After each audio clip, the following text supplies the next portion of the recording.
जैसा कि हम 6th क्लास की जो फर्स्ट बुक है हनी स्कल, उसका फर्स्ट लेसन और फर्स्ट पोएम कर चुके हैं। अब हम सेकंड जो चैप्टर है how the dog found himself a master, ये करने जा रहे हैं। तो let's start. How the dog found himself a new master, कि लेसन का नेम है कि कुत्ते ने कैसे अपना हिमसेल्फ यानी खुद के लिए एक नया मालिक, नया मास्टर चुना। बिफोर यू रीड, पढ़ने से पहले यू मे नो दैट, कि आप शायद जानते हैं कि the dog and the wolf are closely related, कि डॉग और जो वोल्फ हैं, भेड़िए हैं, वो क्लोजली रिलेटेड हैं, एक दूसरे से ज़्यादा मिलते जुलते हैं, मतलब रिलेट करते हैं, एक ही फैमिली से हैं।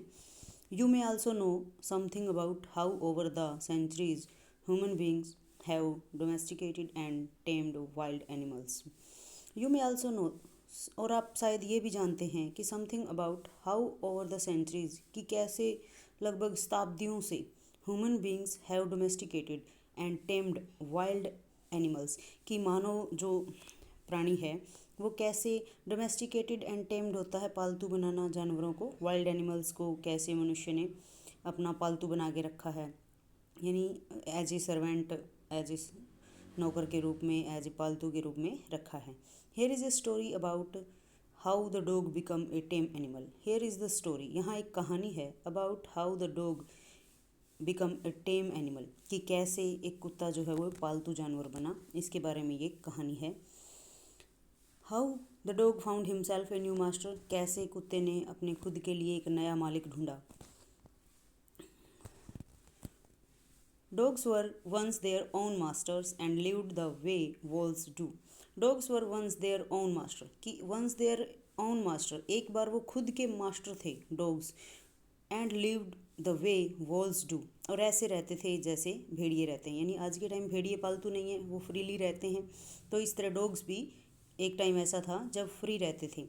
इन फ्रीडम, आज़ादी में, until a dog was born who was ill pleased with this way of life. Until, जब तक ए डॉग वाज बोर्न, एक कुत्ता पैदा हो गया, हु वाज इल प्लीज्ड, जो इल प्लीज मीन्स जो खुश नहीं था, मतलब पुराने ज़माने में ये वर्ड यूज़ किया जाता था, ओल्ड फैशन वर्ड है इल प्लीज मीन्स ना खुश होना, दुखी होना। With this way of life, जीवन के इस ढंग से, कि पहले सब फ्री रहते थे, सब डॉग्स, कोई किसी के मतलब सर्वेंट के रूप में काम नहीं करता था, लेकिन एक कुत्ता ऐसा पैदा हुआ जिसको ये जीवन जीने का जो ढंग है ये पसंद नहीं था। He was sick and tired of wandering about by himself looking for food. He was sick and tired of wandering about by himself, यानी खुद के लिए, लुकिंग फॉर फूड, भोजन की तलाश करना, कि खुद के लिए भोजन की तलाश करना, and being frightened of those, और उनसे डर के रहना, हु वर स्ट्रोंगर दैन ही, जो उससे ज़्यादा ताकतवर थे, उनसे डर के रहते रहते और भोजन की तलाश करते करते, वॉन्डरिंग, घूमते घूमते वो क्या हो गया था, सिक एंड टायर्ड, बीमार हो गया था और थक गया था, यानी भोजन की तलाश में और दूसरे जानवरों के डर में रहते रहते वो बीमार हो गया था और थक गया था। ही thought it over and decide, he thought it over, उसने इस बारे में सोचा, इस विषय में सोचा, एंड डिसाइडेड दैट, और निश्चय किया कि best thing for him to do was to become the servant of one who was stronger than anyone on earth. He, the best thing for him, कि उसके लिए सबसे अच्छी चीज़ क्या है, टू डू करने के लिए, was to become the servant of one, कि किसी एक का नौकर बन जाए, who was stronger than anyone on earth, किसका, हु वाज स्ट्रोंगर, जो ज़्यादा ताकतवर हो, than anyone on earth, धरती पर किसी दूसरे की बजाय, यानी सबसे ज़्यादा ताकतवर जो हो उसका नौकर बन जाना उसको अच्छा लगा। And he set out to find such a master, और ऐसा एक मालिक ढूंढने के लिए वो चल पड़ा। He walked and he walked and he met a kinsman of his. He walked and he walked, वो चलता गया and he met a kinsman of his, और वो अपने एक किन्समैन होता संबंधी, रिलेटिव, अपने जैसा ही, अपने एक किन्समैन, एक संबंधी से मिला। A big wolf who was as strong as was fierce, वो एक बड़ा वॉल्फ, भेड़िया था, who was as strong as he was fierce, कि वो इतना ही ताकतवर, इतना ही स्ट्रोंग था जितना कि वो भयानक, डरावना था, फियर्स, डरावना। Where are you going dog, the wolf asked, कुत्ते ने पूछा कि where are you going dog, कि डॉग तुम कहाँ जा रहे हो। I am looking for someone to take up service with, I am looking for someone, मैं ढूंढ रहा हूँ किसी ऐसे को to take up service with, जो जिसके साथ मैं काम कर सकूँ, जिसके साथ मैं रह सकूँ, जिसकी मैं सेवा कर सकूँ। Would you like to be my master wolf, dog पूछता है कि would you like to be my master, क्या तुम मेरे मालिक बनना पसंद करोगे। I don't see why not, the wolf said, भेड़िया कहता है आई डोंट सी, मुझे ऐसा दिख नहीं रहा कुछ, वाई नॉट, कि मैं क्यों नहीं बनूंगा, कि मुझे ऐसा कोई रीज़न नहीं दिख रहा जिससे मैं मना कर दूं।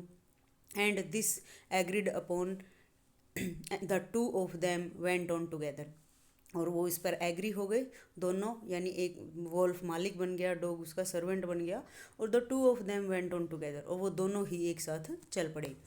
दे वाग्ड एंड दे वाग्ड, वो चलते गए and all of a sudden, और अचानक से ही the wolf lifted his nose, भेड़िए ने अपनी नोज लिफ्टेड मीन्स उठाना, ऊपर उठाई, स्निफ्ड सूंघा, darted quickly off the path, darted quickly जल्दी से, अचानक से, एकदम से, ऑफ द पाथ रास्ते से हट जाना, एंड इनटू द बसेस, और वो झाड़ियों में चला गया।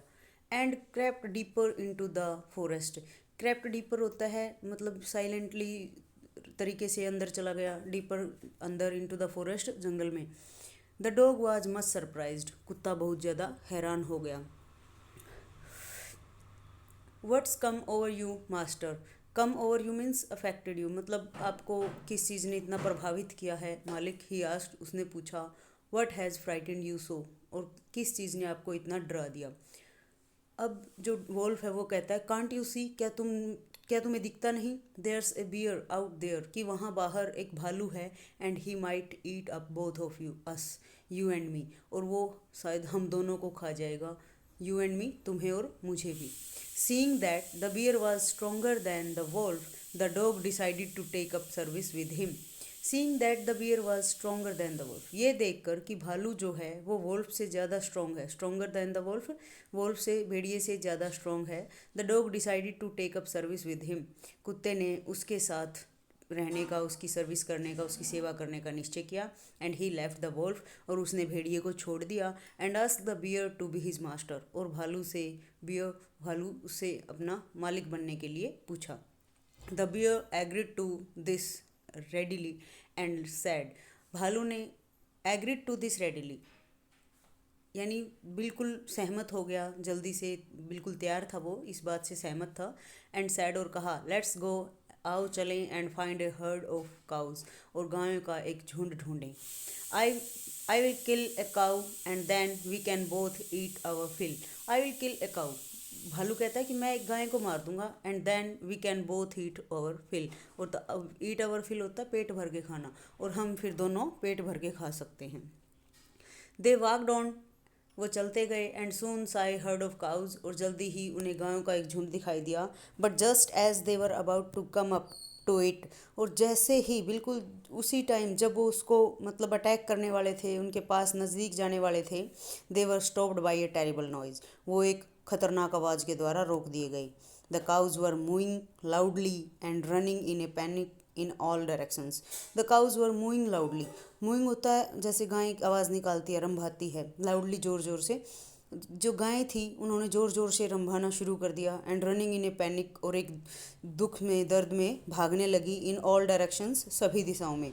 The bear looked out from behind a tree, भालू ये सब एक पेड़ के पीछे से देख रहा था, उसने ये सब देखा। And then he too ran hastily deeper into the forest, और वो भी जल्दी से, हैस्टिली यानी बहुत फास्ट स्पीड में, जल्दी से, डीपर इनटू द फॉरेस्ट, गहरे जंगल में चला गया।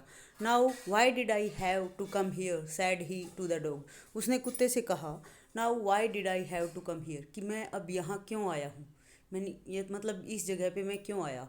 इट्स द लायन, ये शेर है, who rules the forest in these parts, जो जंगल के इन हिस्सों पर राज करता है, रूल करता है, शासन करता है। द लायन, हुज ही, अब डॉग पूछता है कि लायन, शेर, ये हुज ही, ये कौन है।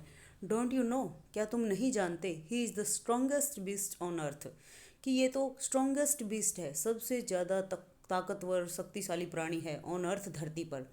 अब डॉग कहता है वेल, अच्छा, देन, तब, I will say goodbye to you, तो मुझे आपको अलविदा कहना होगा। बियर, भालू, आई वॉन्ट ए मास्टर, मैं एक मालिक चाहता हूँ, who is stronger than anyone on अर्थ, जो धरती पर सबसे ज़्यादा ताकतवर हो, मुझे तो ऐसा मालिक चाहिए. And off the dog went to ask the lion to be his master. और एंड ऑफ होता है मतलब छोड़ देना उसको, उसकी नौकरी उसने छोड़ दी, उसकी सर्विस छोड़ के भालू की. The dog went to ask the lion, कुत्ता जो है वो लायन शेर के पास गया पूछने के लिए. टू बी हिज मास्टर, अपना मालिक बनाने के बारे में पूछने के लिए गया. The lion agreed to it, जो शेर था वो सहमत हो गया इससे. And the dog stayed with him and served him for a long long time, जो कुत्ता था स्टेड विद हिम, उसके साथ ठहर गया. And served him for a long long time, और लंबे समय तक, काफ़ी लंबे समय तक उसकी सेवा में रहा, उसकी नौकरी की. It was a good life and he had nothing to complain of. It was a good life, ये एक अच्छा जीवन था. And he had nothing to complain, और उसके पास शिकायत करने के लिए कुछ नहीं था. For there was no stronger beast in the forest than the lion, क्योंकि वहाँ पर शेर से ज़्यादा ताकतवर कोई भी प्राणी वहाँ पे नहीं था. तो कुत्ते को कोई शिकायत भी नहीं थी और वो उसकी सेवा करता रहा लंबे समय तक. And no one dare touch the dog or offend him in any way, और नो वन, किसी में भी dares to touch the dog, साहस नहीं था कुत्ते को टच करने का. Or offend him in any way, offend होता है अपमान करना, इन एनी वे किसी भी तरह से. और यानी शेर वहाँ का, उस एरिया का सबसे ताकतवर प्राणी था और किसी में भी इतना साहस नहीं था कि वो कुत्ते को टच कर सके या फिर उसको ऑफेंड कर सके, यानी अपमानित कर सके. But one day the two of them were walking side by side along a path. लेकिन एक दिन the two of them, उन दोनों, यानी वो दोनों, कुत्ता और जो शेर था वो दोनों, were walking side by side along a path, एक रास्ते से दोनों एक दूसरे के साथ साथ जा रहे थे, एक रास्ते के किनारे किनारे. That ran amid bare cliffs, यानी दैट रन जो दौड़ता है, मीन्स यहाँ पे है वो रास्ता जो जहाँ से गुजरता है. Amid bare cliffs, bare cliffs होता है मतलब नंगी पहाड़ियाँ जिनको बोलते हैं, छोटी छोटी पहाड़ियाँ जिन पे ना घास फूस था ना बर्फ़ थी, मतलब वो बेयर थी. When all of a sudden the lion stopped, कि जब अचानक शेर जो है वो एकदम से रुक गया. He gave a great roar, उसने एक बड़ी दहाड़ की. And stuck the ground angrily, और ज़मीन को गुस्से से मतलब स्टक किया, प्रहार किया. विद हिज पा, अपने पंजे से. विद सच फोर्स, इतनी ताकत से. That a hole form there, कि वहाँ पर एक होल बन गया, एक गड्ढा बन गया. Then he begin to back away very quickly, और फिर वो बिल्कुल चुपचाप यानी बिल्कुल शांति से वापस चला गया, पीछे की तरफ चलना उसने शुरू कर दिया. What is it master, is any thing wrong, ask the dog surprised. कुत्ते ने हैरानी से पूछा कि वट इज़ इट मास्टर, कि मालिक ये क्या है. इज़ एनी थिंग रॉन्ग, क्या कुछ गलत हुआ है.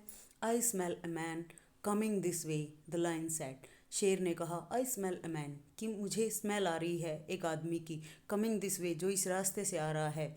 We should better run for it or we will be in trouble, कि हमारे लिए यही बेटर होगा. रन फॉर इट यानी यहाँ से चले जाना, इस रास्ते को छोड़ के चले जाना हमारे लिए बेटर होगा, और नहीं तो we will be in trouble, कि हम मुसीबत में आ जाएंगे.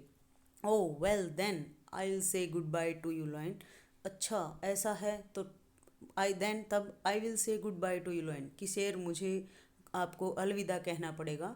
आई want a master who is stronger than anyone on earth, कि मुझे तो एक ऐसा मालिक चाहिए जो इस धरती पर सबसे ज़्यादा ताकतवर हो. And off the dog went to join the man and he stayed with him and served him faithfully. And off the dog यानी शेर को छोड़कर जो कुत्ता था, went to join the man, वो मानव यानी आदमी के पास चला गया, उसको ज्वाइन कर लिया, उसके साथ रहने लगा. And he stayed with him, और वो उसके साथ ठहरा. एंड सर्व्ड हिम फेथफुली, और बहुत ही फेथफुल तरीके से, बहुत ही लॉयल तरीके से, वफादारी के साथ उसकी सेवा की. This happen long long ago, ये घटना जो है बहुत समय पहले, काफ़ी समय पहले घटी थी. बट टू दिस डे, लेकिन आज के दिन भी, the dog is man's most loyal servant, जो कुत्ता है वो मनुष्य का सबसे ज़्यादा वफादार नौकर है. And knows no other master, और किसी दूसरे मास्टर को वो नहीं जानता, यानी सिर्फ वो मनुष्य के प्रति वफादार है, किसी दूसरे मालिक को नहीं जानता. तो स्टूडेंट्स, लेसन कंप्लीट हुआ. कल इसके क्वेश्चन आंसर नेक्स्ट वीडियो में करेंगे, तब तक के लिए बाय.